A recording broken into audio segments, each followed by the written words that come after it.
नमस्कार मित्र আমরা আজ আলোচনা করব সর্ব শব্দ।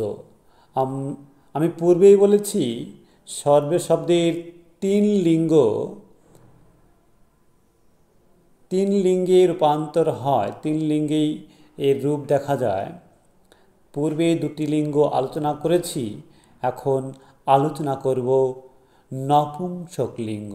তো সর্বশব্দের যে প্রকৃতি আছে, সর্বশব্দের প্রকৃতি কি? সর্ব একটি অক্রান্ত শব্দ। আর লিঙ্গ কি? লিঙ্গ হলো নপুংসক লিঙ্গ শব্দ। তো মিত্র, আমরা দেখতে পাই প্রথমা বিভক্তিতে সর্বশব্দের রূপ সর্বম, সর্বে, সর্বাণি। দ্বিতীয় বিভক্তিতে কি আছে? সর্বম, সর্বে, সর্বাণি। আর তৃতীয় বিভক্তিতে সর্বেণা, সর্বাভ্যাম, সর্বৈ। চতুর্থী বিভক্তিতে সর্বস্मै, সর্বাভ্যাম, সর্বেভ্যঃ।